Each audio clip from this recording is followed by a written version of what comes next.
अभी तो रात हुई थी, इतनी जल्दी सुबह भी हो गई। आजकल नींद ही पूरी नहीं होती। राजीव उठो, सुबह हो गई।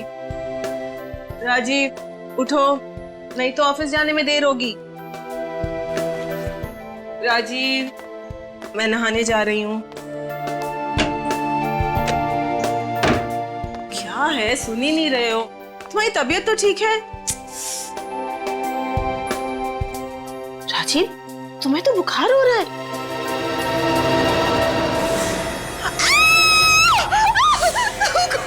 हे भगवान राजीव! अभी क्या हुआ? अभी ओह माय गॉड! भैया भैया क्या हो गया? भैया ये कैसे हुआ? कुछ करो ना प्लीज, कुछ करो। मैं अभी डॉक्टर को फोन कर। भैया आगे खोलो। राजीव, अगर राजीव को कुछ हो गया ना तो मैं। राजीव प्लीज शुभ शुभ बोलो कीजिए, मैं देखता हूँ। नब्ज तो ठीक चल रही है। अलीशा क्या हुआ? डॉक्टर फोन नहीं उठा रहे वो। फोन नहीं उठा रहे? ओह माय गॉड, एक काम करो, पानी लेकर आओ जल्दी। लेकर आती हूँ। भैया राजीव, भैया आगे खोलिए। राजीव क्या हो गया था तुम्हें? आराम से आप ठीक तो हैं? मुझे क्या हुआ है? ये हाथ पर ये सब कैसे?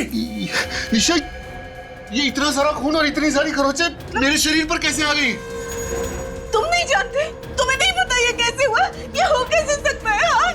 मुझे बिल्कुल भी नहीं पता ये सब कैसे हो गया। अभी जब मैं उठी तो तुम्हें मैंने इस हाल में पाया। कमाल है, कल रात को आपके कमरे में कोई आता है और आपको पता भी नहीं चलता। ये कैसे हो सकता है कि हमारे कमरे में कोई आया हो और मुझे ना पता चले? मेरी तो नींद भी बहुत हल्की है। नहीं भाभी, कोई ना कोई तो यहाँ पर आया ही होगा ना, वरना ये सब कुछ अपने आप कैसे हो सकता है? यहाँ हो क्या रहा है? मुझे कुछ समझ में नहीं आ रहा। मुझे तो लगता है कि भैया की जान को खतरा है। मगर मेरी जान को किससे खतरा हो सकता है? अब ये तो सीआईडी पता करेगी।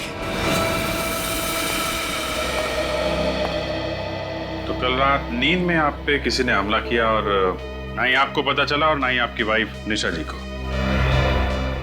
जी सर। लेकिन ये हो कैसे सकता है? नींद में ही सही, अगर आदमी पे हमला हो तो उसे पता जरूर चलता है। मिस्टर राजीव, आप सही कह रहे हैं, पता तो चलेगा, लेकिन सर राजीव जी, आप सोने के लिए क्या नींद की गोलियां लेते हैं? नहीं सर, कभी भी नहीं। तब भी जब आप पे हमला हुआ, यहाँ तक कि आपके हाथों पे इतनी चोट लगी, आपका गला दबाया गया, फिर भी दर्द या घुटन के मारे आपकी चीख तक नहीं निकली, आपको कुछ पता नहीं चला, ना ही निशा जी आपको। हम लोग भी इस बात से उतने ही हैरान हैं जितने कि आप लोग, लेकिन यकीन मानिए सर, ऐसा ही हुआ है। निशा जी, आप ये कहना चाहती हैं कि ना ही आपने कुछ सुना और ना ही आपने कुछ देखा? देखिए, अगर कोई आवाज हुई होती तो मैं जरूर उठ जाती, क्योंकि हल्की सी आहट से भी मेरी नींद खुल जाती, लेकिन कोई आवाज हुई नहीं। अच्छा मिस्टर राजीव, आपको किसी पे शक है? कौन कर सकता है ऐसा?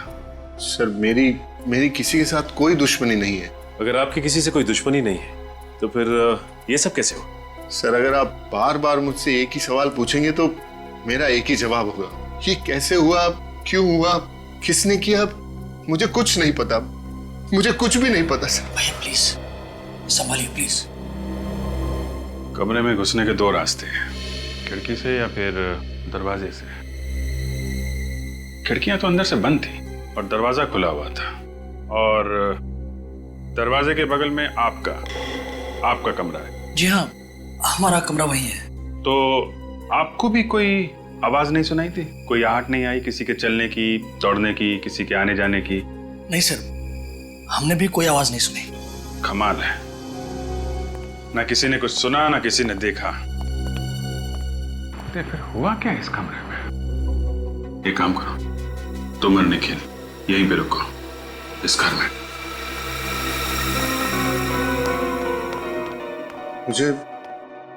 मुझे डर के मारे नींद ही नहीं आ रही है। ऐसा लग रहा है जैसे अगर मैं सोने गया तो सुबह नहीं उठ पाऊंगा। ऐसे मत कहो, कुछ नहीं होगा, सब ठीक हो जाएगा। देखिए राजीव जी, आपके साथ ऐसा कुछ नहीं होने वाला। सीआईडी है आपके साथ, आप बेफिक्र होकर सो जाइए। और हाँ, अगर खूनी ने दोबारा आप पे हमला करने की कोशिश की तो सीआईडी के हाथों नहीं बचेगा वो। मगर राजीव को इस तरह कमरे में अकेले छोड़ते हुए मेरा जी कांप रहा है। क्या मैं राजीव के साथ कमरे में नहीं रह सकती? जी नहीं, बिल्कुल नहीं। राजीव जी का कमरे में अकेला रहना बहुत जरूरी है ताकि खूनी बेहिचक कमरे में आए और हमारे जाल में फंस जाए। अगर आप लोगों को खूनी को पकड़ना ही है तो सबूत ढूंढिए, सुराग इकट्ठे कीजिए। राजीव भैया को बलि का बकरा क्यों बना रहे हैं? देखिए, हम राजीव जी को बलि का बकरा नहीं बना रहे, क्योंकि इस वक्त हमारे पास इनकी हाथों पे लगी इन खरोचों के अलावा और कोई सबूत नहीं है। इसलिए ये प्लान सबसे सही और सुरक्षित प्लान है। और अगर आप लोग नाकामयाब हुए और खूनी राजीव तक पहुंच गया तो क्या? बोलिए ना। निशा जी, आप बिल्कुल परेशान मत होइए। हम लोग सारी रात यहाँ पहरा देंगे और यकीन मानिए हम राजीव जी को कुछ भी नहीं होने देंगे। जी हाँ, जैसा कि आप लोग जानते हैं कि राजीव के कमरे में घुसने के दो ही रास्ते, एक तो ये मेन दरवाजा और दूसरा वो दो खिड़कियां। हमारे ऑफिसर निखिल ये मेन दरवाजे के सामने खड़े रहेंगे और मैं बंगले के बाहर पहरा दूंगा। तो प्लीज आप लोग बिल्कुल निश्चिंत हो जाइए, कुछ नहीं होगा आपको। प्लीज भरोसा रखिए हम पर।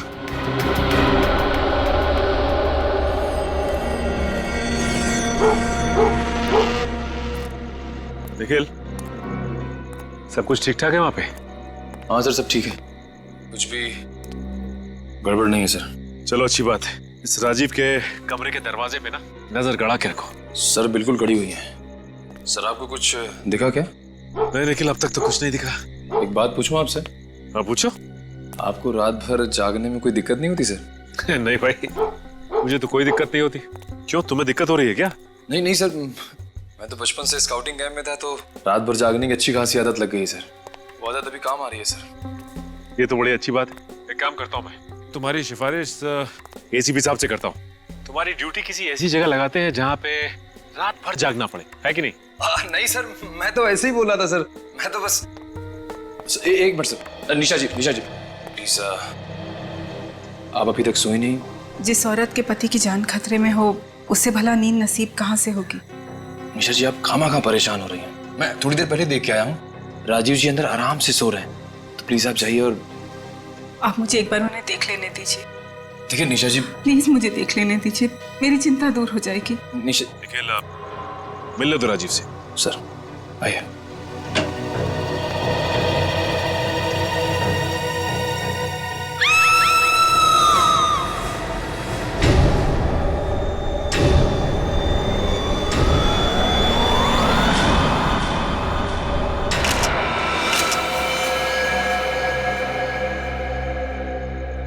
इसके हाथ को फिर से उसी तरह से खरोचा गया है। ये देखो, इसके गले पे उंगलियों के निशान गला घोट के मारा है। नहीं, ऐसा नहीं हो सकता। संभालिए अपने आप को, चुप हो जाइए। ये पट्टी भी खुली हुई है, इसका मतलब यहाँ पे हाथापाई हुई है। लेकिन अगर हाथापाई हुई होगी तो राजीव के चीखने चिल्लाने की आवाज तो आएगी। मगर सर मैं तो कमरे के बाहर ही था और अंदर से हल्की सी भी आहट नहीं आई सर। भैया प्लीज संभालिए अपने आप को। अरे क्या संभालिए? अरे मेरे भाई की मौत हुई है। मैंने आप लोगों को बुलाकर बहुत बड़ी गलती की है। मैं आपको बुलाता और नहीं सब कुछ होता। बिल्कुल ठीक कहा सिद्धार्थ ने। आप लोगों को बुलाकर हमने सबसे बड़ी गलती की है। आप लोगों से कहा था कि राजीव को इस खतरे में मत डालो, लेकिन आप लोगों ने हमारी एक ना सुनी। लेकिन ये कैसे हुआ ये सब? सर ये सब कैसे हो गया मेरी समझ में भी कुछ नहीं आ रहा है सर। सर ये सब होने के 2 मिनट पहले सर मैं कमरे में आया था, उस वक्त राजीव जी बिल्कुल ठीक थे। कुछ समझ में नहीं आ रहा। ना ही कोई कमरे से बाहर गया, ना ही कोई कमरे के अंदर आया, और फिर भी ये सब कुछ हो गया। मेरी गलती है। सीआईडी क्यों बुला मैंने आपको? क्यों बुला? आप शांत हो जाइए, शांत हो जाइए यार। दो सीआईडी ऑफिसर की नाक के नीचे खून हो जाता है और आप लोगों को पता ही नहीं चलता। देखिए, हम मानते हैं कि हमारे होते हुए भी राजीव का खून हो गया, लेकिन मैं आपको एक बात बता दूं कि इस कमरे से ना ही कोई बाहर गया है और ना ही कमरे के अंदर कोई आया है। और अगर इस घर में कोई मौजूद था तो सिर्फ आप लोग। आप कहना क्या चाहते हैं कि खून हम में से किसी ने किया है? सर प्लीज जरा सोच समझ के बात कीजिए। खून करने के लिए कमरे के अंदर आना पड़ता है और आपका ये ऑफिसर लगातार कमरे के बाहर पहरा दे रहा था ना? तो फिर ठीक कह रहे हैं आप। खून करने के लिए कमरे में आना पड़ता है और इस कमरे में कोई खुफिया रास्ता है। खुफिया? कमरे से बाहर निकलने के लिए और कमरे में आने के लिए। और जिसके बारे में सिर्फ आप में से कोई जानता है। अरे सर आप ये निखिल, ढूंढो देखो क्या मिलता है। सर, कोई ना कोई खुफिया रास्ता जरूर है यहाँ पे।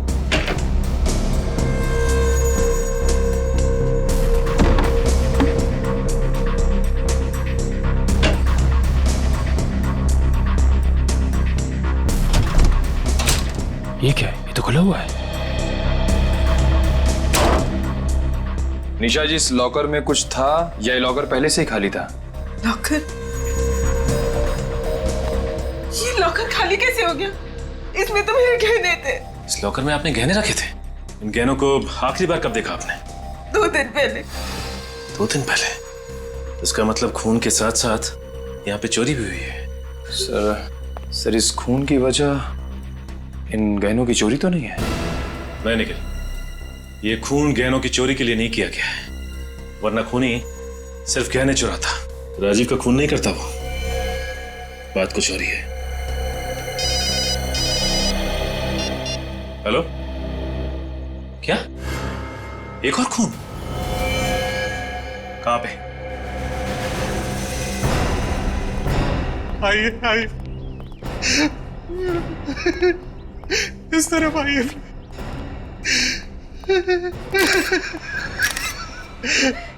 एक्सक्यूज मी मैम, आप थोड़ा पीछे चले जाइए प्लीज। आज बेटा,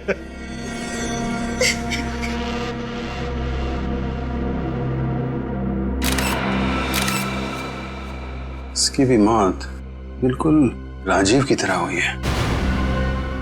हाथों पे खरोच का निशान है और गला भी घोटा गया है। सर कहीं राजीव और आनंद का खूनी एक ही तो नहीं है? हो सकता है।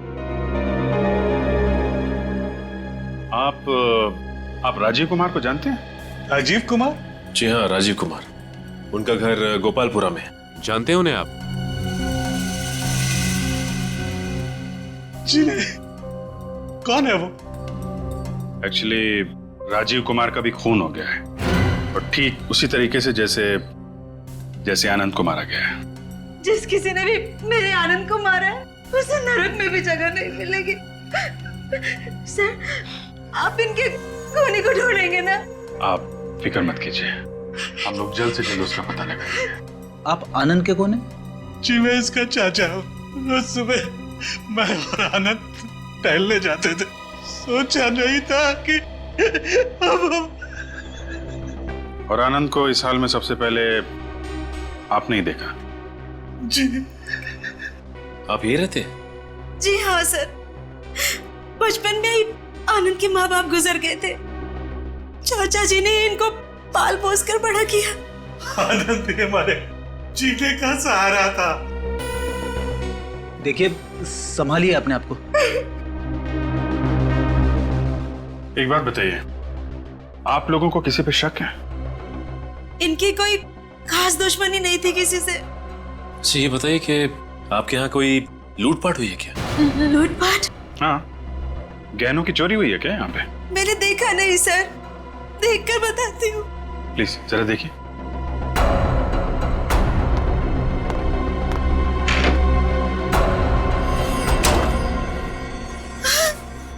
सर, आपने ठीक कहा, गहने नहीं है सर। जरा चेक कीजिए, गहनों के अलावा कुछ और भी चोरी हुआ क्या?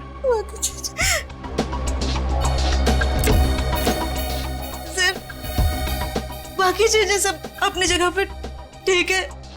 कमाल है, राजीव के घर में गहने चोरी हुए और उसका खून हुआ।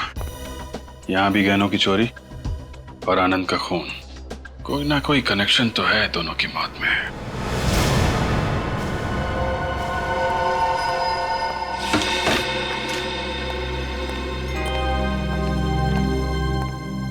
क्या हो सचिन? क्या सोच रहे हो? कुछ नहीं सर, राजीव का चेहरा मेरी आंखों के सामने बार बार आ रहा है। अपने आप पे शर्म आ रही है मुझे कि मेरे और निखिल के होते हुए भी ये सब कुछ हो गया। सर वो नहीं, मुझे कुछ सुनना नहीं है। सर एक बार बात तो सुन लीजिए सर इसकी। क्या सुनूं मैं दया? क्या सुनूं मैं इनकी बातें? ये तो यही कहने वाला है ना कि हम दोनों वहां होने के बावजूद भी समझ में नहीं आ रहा है सर कि राजीव का खून कैसे हुआ।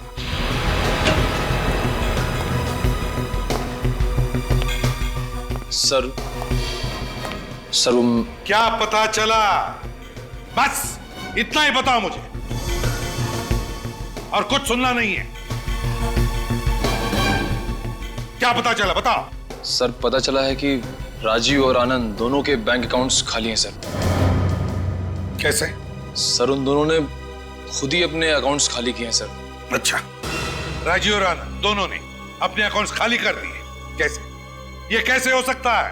सर ऐसा ही हुआ है सर। सर आप खुद ही देख लीजिए सर, ये बैंक का स्टेटमेंट सर। उन दोनों ने खुद ही पैसे निकाले हैं सर। सर अगर इन दोनों ने खुद अपने बैंक अकाउंट से पैसे निकलवाए हैं तो इनके घर वालों को इस बात की जानकारी कैसे मिली? सर ये भी तो हो सकता है कि वो अपने पैसों का इस्तेमाल गलत काम के लिए कर रहे हैं और इसीलिए उन लोगों ने अपने परिवार वालों को नहीं बताया। सर मैंने पता लगाया, 13 तारीख को राजीव और आनंद दोनों ही होटल स्पार्कलिंग स्टार गए थे। 13 तारीख को होटल स्पार्कलिंग स्टार? और सर 13 तारीख को इन दोनों ने अपने बैंक अकाउंट से पैसे खाली करवाए हैं। कहीं दोनों का आपस में कोई कनेक्शन तो नहीं है? दया है, कोई ना कोई कनेक्शन जरूर है, कोई ना कोई कनेक्शन जरूर है। 13 तारीख hotel sparkling star. Welcome sir ji, कहिए। हम लोग सीआईडी से। इन फोटोज को देखिए ध्यान से। ये राजीव और ये आनंद है। 13 तारीख को ये लोग आपके होटल में आए थे। जी हाँ सर, इन दोनों ने लकी ड्रॉ कॉन्टेस्ट जीता था। Lucky draw contest? जी हाँ सर, एक म्यूजिकल शो के पैसेज के लिए हमने एक लकी ड्रॉ कॉन्टेस्ट रखा था।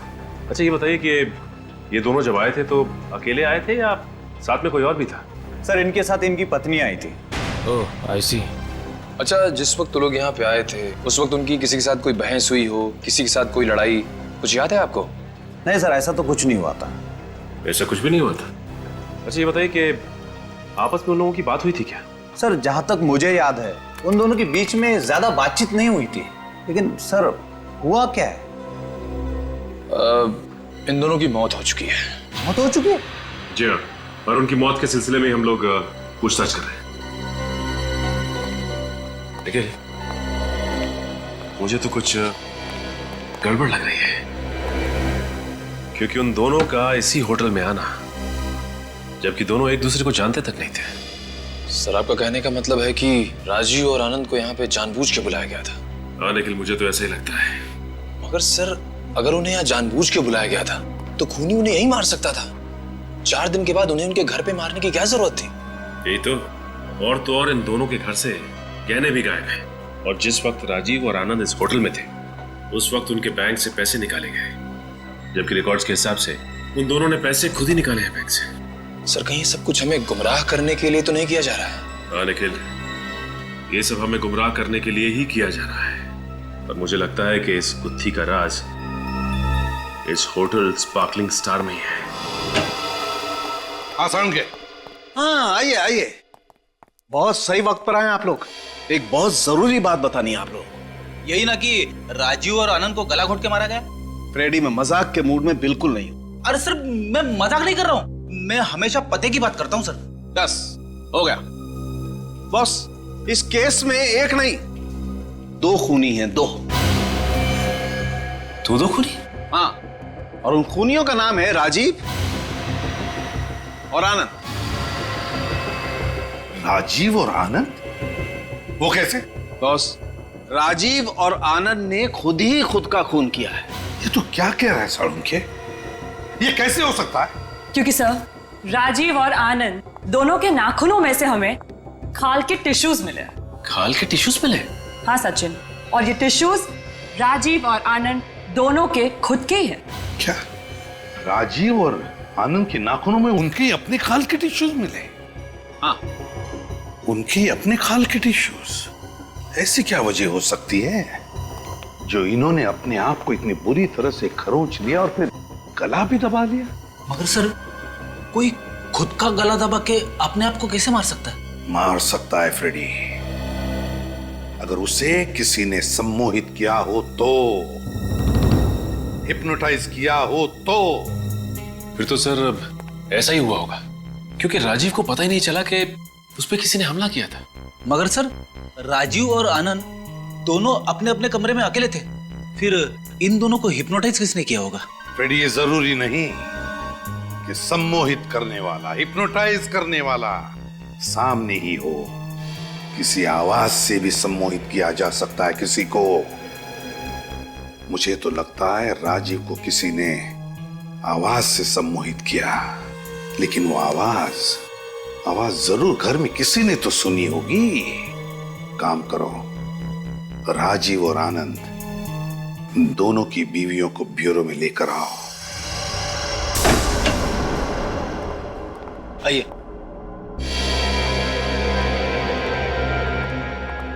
आइए, प्लीज बैठिए। आपने हमें यहाँ क्यों बुलाया? बैठिए ना मैम, प्लीज बैठिए।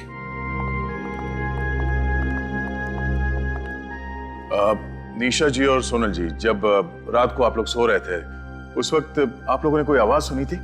नहीं सर, कोई आवाज नहीं सुनी। सर, मैंने भी कोई आवाज नहीं सुनी। कोई भी आवाज नहीं सुनी आपने? कोई भी आवाज? जरा सोचिए ना, याद कीजिए अच्छी तरह से। कोई तो आवाज सुनी होगी, कोई तो आवाज। नहीं सर, ऐसी कोई आवाज ध्यान में नहीं आ रही। बहुत सारी आवाजें होती है, लेकिन कोई खास आवाज, कोई धुन या कोई अजीब सी आवाज याद कीजिए प्लीज। नहीं सर, ऐसी तो कोई आवाज नहीं। जो आवाजें आए दिन बाहर से आती हैं बस वही थी, जैसे कुत्ते के भौंकने की आवाज। कुत्ते की भौंकने की आवाज? जी सर। सोनल जी, आपने भी कुत्ते की भौंकने की आवाज सुनी थी? हाँ सर, कुत्ते की भौंकने की आवाज तो मैंने भी सुनी थी। सर, कुत्ते की भौंकने की आवाज तो हम दोनों ने भी सुनी थी सर, और वो भी 3-3 बार भौंकने की। सर, 3-3 बार कुत्ते के भौंकने की आवाज? सर, हिप्नोटाइज करने के लिए भी किसी खास आवाज का इस्तेमाल किया जाता है। कहीं ये 3-3 बार कुत्तों की भौंकने की आवाज सम्मोहित करने का ट्रिगर तो नहीं है? हाँ फ्रेडी, इसका मतलब है कुत्ते की भौंकने की आवाज ही सम्मोहित करने का ट्रिगर था। हाँ सचिन, तुम तो बंगले के बाहर तैनात थे ना? हाँ सर। तो तुमने तो कुत्ते की भौंकने की आवाज बिल्कुल साफ सुनी होगी। हाँ सर। क्या लगता है तुम्हें, वो कुत्ते की भौंकने की आवाज रिकॉर्डिंग थी या असली कुत्ते का भौंकना था? सर, जहां तक मुझे याद है ये कोई रिकॉर्डेड आवाज नहीं थी सर, असली कुत्ते की आवाज थी। असली कुत्ता था? तो फिर दया, लगता है खूनी अपने साथ कुत्ता लेकर आया था जो 3 बार भौंका था। 3 बार। इसे राजीव के बंगले के बाहर अच्छी तरह से चेक करते हैं, अच्छी तरह से ढूंढो, कोई ना कोई सुराग तो जरूर मिलेगा, जरूर मिलेगा कोई ना कोई सुराग। अगर इस जुर्म में कुत्ता शामिल है तो जरूर उसके कुछ निशान हमें यहाँ मिल जाएंगे। अच्छी तरीके से चेक करो।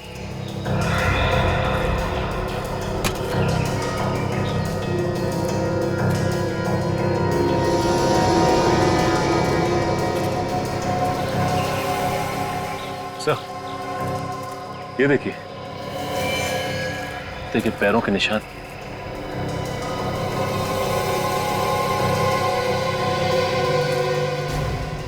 काम करो, ये निशान उठा लो। सर, कुत्ता राजीव की खिड़की के बिल्कुल पास में था। अगर यहाँ से उसने भौंका होगा तो आवाज राजीव को जरूर सुनाई दी होगी और वो सम्मोहित हो गया होगा, हिप्नोटाइज। क्या जमाना आ गया सर, खूनी क्या क्या तरीके इस्तेमाल करने लगे हैं खून करने के। ये देखिए, मासूम जानवर तक को नहीं छोड़ा। अब ये जानवर ही हमें खूनी तक ले जाएगा।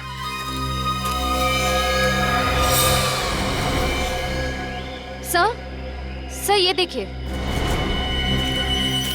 सर, ये बालों का गुच्छा मिला। सर, ये बालों का गुच्छा कहीं उस कुत्ते का तो नहीं है? हो सकता है। इन बालों को संभाल के रखो, इन बालों से हमें उस कुत्ते की नस्ल का पता चल जाएगा। आसान के पता चला किस कुत्ते के बाल है? हाँ बॉस, ये बाल लैब्राडोर के। लैब्राडोर कुत्ते के। और ये पैरों के निशान? सर, ये पैरों के निशान भी किसी लैब्राडोर के ही है। वो भी लैब्राडोर के हैं? तो फिर हो न हो ये बाल और पैरों के निशान उसी लैब्राडोर कुत्ते के हैं जो खूनी का पालतू कुत्ता है, और खूनी उसी की मदद से ये खून किए जा रहा है। मगर सर, एक बात समझ में नहीं आ रही है, खूनी कुत्ते को 3 दफा भौंकने के लिए कैसे कह सकता है? अब ये तो कुत्ते की मर्जी है कि वो 1 दफा भौंके या 3 दफा। फ्रेडी, एक बात बताता हूं, ये जो लैब्राडोर कुत्तों की नस्ल है ना, बहुत होशियार होती है, बहुत होशियार। खूनी ने जरूर इसे स्पेशल ट्रेनिंग दी होगी, सिर्फ 3 बार भौंकने की, 3 बार भौंकने की। और उसकी भौंकने की वजह से राजीव और आनंद सम्मोहित हो गए और अपनी जान ले ली। मतलब सर, खूनी तक पहुंचने के लिए हमें इस लैब्राडोर कुत्ते तक पहुंचना पड़ेगा, जिसे 3 बार भौंकने की ट्रेनिंग दी गई। एक बात और बॉस, इस कुत्ते को एक बीमारी है, डर्मेटाइटिस। डर्मेटाइटिस? इस बीमारी में क्या होता है? फ्रेडी सर, इस बीमारी में कुत्तों के बाल बहुत तेज रफ्तार से झड़ने लगते हैं। अगर इस कुत्ते के बाल झड़ रहे थे तो फिर इसे दवा भी दी जा रही होगी? हाँ, दी जा रही थी। इस कुत्ते को लगातार दवाई दी जा रही थी। कब से दी जा रही होगी दवाई? तो ज्यादा से ज्यादा 1 महीना। इस कुत्ते का इलाज 1 महीने के अंदर अंदर शुरू हुआ है। तो फिर बस शहर में जितने भी वेटरनरी डॉक्टर्स हैं, जितने भी जानवरों के डॉक्टर्स और डॉग ट्रेनर्स, सबसे पूछताछ करो, पता चल जाएगा इस लैब्राडोर कुत्ते के बारे में। हाय डॉक्टर अंकित, मैं सीआईडी ऑफिसर विनीत, आपको फोन किया था। ओ हाँ, प्लीज बैठिए ना सर। फिर कभी, फिलहाल हम थोड़ा जल्दी में हैं। वो लिस्ट रेडी है? बिल्कुल सर, आपका फोन आते ही मैंने लिस्ट तैयार रखी थी, ये रही। पिछले महीने 7 लोग अपने लैब्राडोर कुत्तों को यहाँ डर्मेटाइटिस के इलाज के लिए लेकर आए थे। 7 लोग 1 महीने में? जी सर। Thank you doctor. या मैं सचिन सर को इन्फॉर्म कर देता हूँ।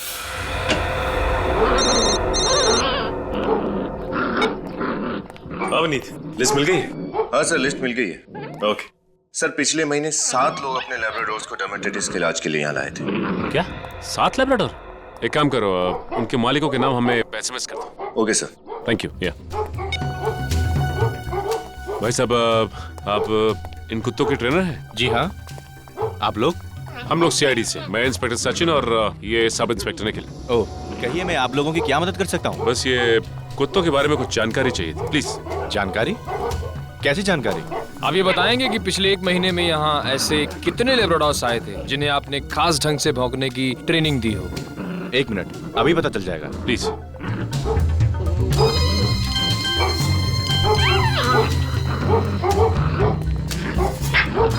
विनीत का एसएमएस आया।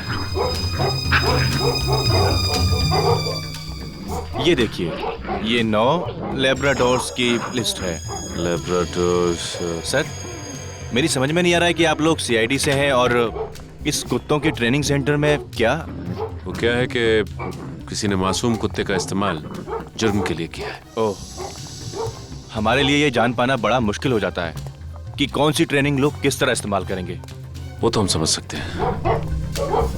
अच्छा, ये बताइए कि इन लैब्राडोर्स में से किसी को बाल झड़ने की कोई बीमारी थी क्या? बाल गिरने की बीमारी थी, यानी कि डर्मेटाइटिस। हाँ, वही डर्मेटाइटिस। ये तो कुत्तों में बड़ी आम सी बीमारी है। देखिए, इन 9 लैब्राडोर्स में से इन 4 लैब्राडोर्स को ये बीमारी थी। और ये नाम इन 4 कुत्तों के मालिकों के हैं, राइट? जी हाँ। ओके।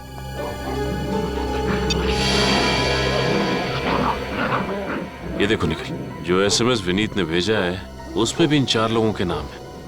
सुरेश, रघु, सुनील और किशोर। सर, इसका मतलब खूनी इन्हीं 4 में से कोई एक है। हो सकता है निखिल, हो सकता है।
हाँ निखिल। अरे सर आप लोग यहाँ? हाँ, वो बाकी तीनों कुत्तों के पैरों के निशान तो मैच नहीं हुए। मिस्टर किशोर के यहाँ पता किया? बस सर पता करने जा रहा था। देखो सर, देखें यहाँ क्या पता चलता है। ये रात को कौन आ गया? कहीं किशोर तो नहीं वापस आ गए? बड़ी जल्दी आ गए आज।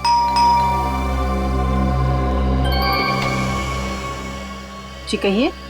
नमस्ते। किशोर है क्या? नहीं वो तो नहीं है। आप लोग? हम लोग किशोर के कॉलेज के फ्रेंड। कॉलेज के? मगर आप लोगों को तो पहले मैंने कभी नहीं देखा। हाँ, वो हमने भी एक दूसरे को काफी सालों से नहीं देखा। रियूनियन पार्टी प्लान कर रहे थे तो सोचा किशोर को सरप्राइज दे। ओह, ये तो बहुत अच्छी बात है। आइए ना, अंदर आइए। बैठिए। नहीं, थैंक यू वेरी मच। ये किशोर हैं कहाँ? हमारा एक कुत्ता है स्पाइस, वो उसी को सैर कराने लेके गए हैं। स्पाइस? कितना प्यारा नाम है ना। लैब्राडोर है क्या? हाँ, लेकिन आपको कैसे पता? मालूम है। किशोर को बचपन से ही लैब्राडोर का बड़ा शौक था।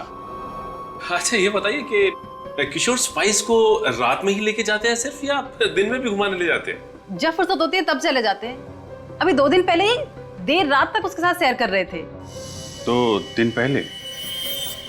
कितनी रात को लौटे थे? यही करीब 1-1:30 बजे। मैं तो बहुत परेशान हो गई थी। मैंने तो बोल दिया स्पाइस को जितना भी घुमाना है दिन में घुमा दो। अच्छा, आपके स्पाइस को डर्माटाइटिस है ना? आपको कैसे पता? वो मैं इनके कहने का मतलब है कि आपके स्पाइस को डर्माटाइटिस तो होगा ही ना। वो क्या है कि ये बीमारी कुत्तों में बड़ी कॉमन है ना? काफी जानकारी रखते हैं आप लोग कुत्तों के बारे में। हाँ, वो बचपन से ही पढ़ने का बड़ा शौक है हम लोगों को। अच्छा शौक है। लगता है अब हमें चलना चाहिए। अरे ऐसे कैसे? खाना वाना खा के जाइए। नहीं, जब किशोर अगली बार होंगे तो उनके साथ ही बैठ के खाना खाएंगे। आप जरा किशोर का मोबाइल नंबर दे दीजिए। Mobile number? हाँ, लिख लीजिए।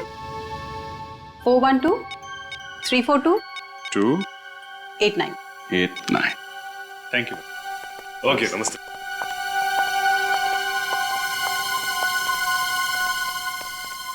Thank you. सर, किशोर के लौटने तक यहाँ छुपकर इंतजार करें? मुझे नहीं लगता ये किशोर कुत्ते के साथ ऐसे ही टहलने नहीं गया है। जरूर किसी और की जान खतरे में है। एक काम करो, मोबाइल कंपनी वालों से पता करो किशोर का मोबाइल इस वक्त कहाँ पे है।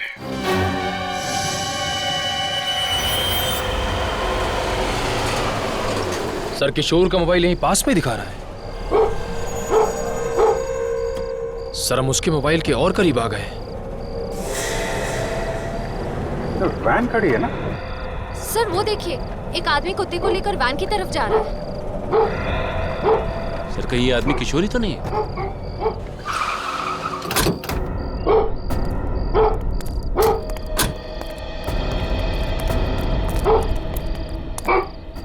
मिस्टर किशोर? जी हाँ, मैं हूँ किशोर। कैसे हैं आप लोग कौन? हम लोग सीआईडी से। सीआईडी? हाँ, यहाँ किसी सम्मोहित कर रहे थे आप? सम्मोहित? किसके बारे में बात कर रहे हैं आप? मुझे कुछ समझ में नहीं आ रहा। लगता है इन्हें मिठाई खिलानी पड़ेगी। साहब मुझे माफ कर दो साहब, पैसों के लालच में ये किया था, मुझे माफ कर दो साहब। किसे सम्मोहित कर रहा था यहाँ पे? वो वहाँ पर। चल दिखा, चल। चलो। साहब यही वो घर है।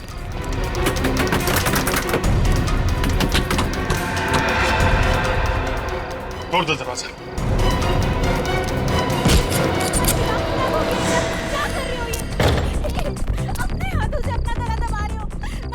आवाज ऊपर से आ रही।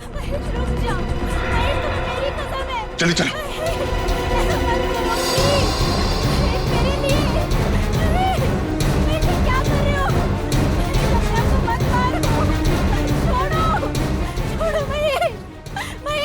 क्या कर रहे हो?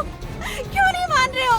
महेश प्लीज, महेश मत मारो। महेश प्लीज, महेश ये क्या कर रहे हो? महेश छोड़ो। महेश? इनका नाम महेश है? महेश छोड़ो। पकड़ो इसको, पकड़ो। महेश, होश में आओ। चलो। महेश, क्या हो देखिए, ये सम्मोहित हो गए हैं। सम्मोहित? इस आदमी ने सम्मोहित किया इन्हें। महेश, जल्दी लेके जाओ इसे डॉक्टर के पास और डॉक्टर को फोन करो। हैं? चलिए।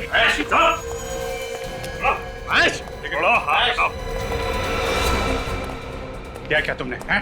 पैसों की लालच में दो लोगों का खून किया और क्या हालत कर दी है तुमने इस आदमी की? हैं? साहब, मैं तो एक मोहरा हूँ, असली आदमी तो कोई और है जो मुझे इस काम के 1 लाख रुपए देता है। कौन है वो आदमी? हैं? अगर मैंने उसका नाम बता दिया तो वो मुझे भी सम्मोहित कर देगा। अगर तूने उसका नाम नहीं बताया ना तो हम लोग तुझे ऐसा सम्मोहित करेंगे कि जिंदगी भर होश में नहीं आएगा, समझा? साहब, एक नहीं 2 नाम है। 2 नाम है? मतलब 2 लोग हैं? हाँ। कौन है वो? साहब, कौन है वो? अरे चलो चलो जल्दी चलो, इससे पहले कोई आए तो चलो, जल्दी चलो।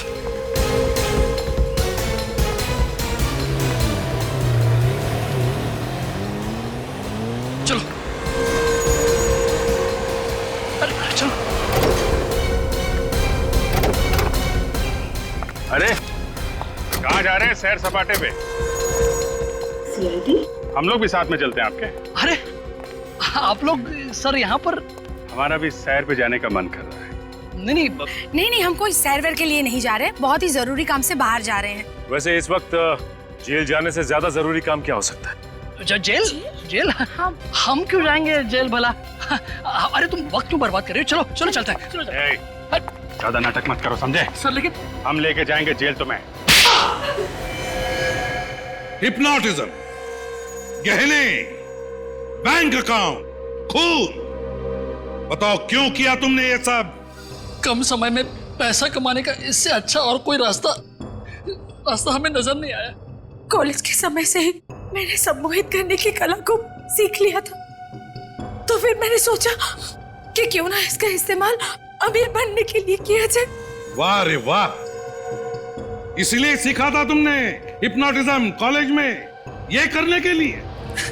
शर्म आनी चाहिए तुम दोनों को। इतना बड़ा धोखा। तो बताओ कब और कैसे सम्मोहित किया राजीव और आनंद को? बताओ। जब वो दोनों होटल स्पार्कलिंग स्टार के बार में बैठे हुए थे तब।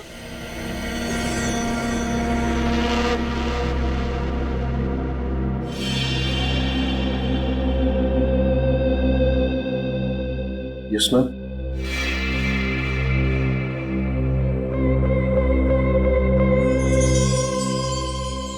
आप दोनों इसी को देखते रहिए, देखिए इसको।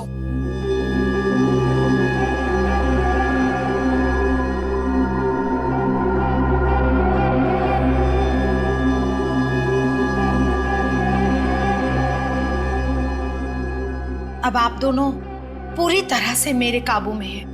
मैं जो बोलूंगी आप दोनों वही करेंगे।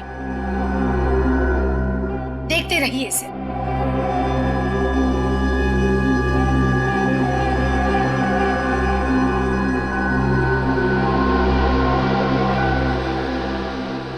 इस तरह से मैंने उन दोनों को सम्मोहित किया और उसके बाद किशोर को पैसे देकर उसे कुत्ते की आवाज का इस्तेमाल ट्रिगर के तौर पे करने के लिए कहा। तुम लोगों को पैसे तो वैसे ही मिल गए थे, तो फिर 2 खून करने की क्या जरूरत पड़ी? क्योंकि हमें डर था कि कहीं राजू भैया और आनंद को हमारे बारे में पता न चल जाए। भैया मत कहो राजीव को, शर्म आनी चाहिए तुम दोनों को। क्या कुछ नहीं किया राजीव ने तुम दोनों के लिए, लेकिन तुम दोनों घर में पनाह दी, किसी चीज की कमी महसूस नहीं होने दी, और बदले में क्या किया तुम दोनों ने? निशा जी, इन्हें तो इनकी करने की सजा मिलकर ही रहेगी। आलिशा और सिद्धार्थ, जल्दी अमीर बनने के लालच में तुमने 2 मासूम लोगों की जानें ली और एक बेजुबा जानवर का इस्तेमाल भी किया उनका खून करने के लिए। तुम दोनों को तो फांसी होकर ही रहेगी।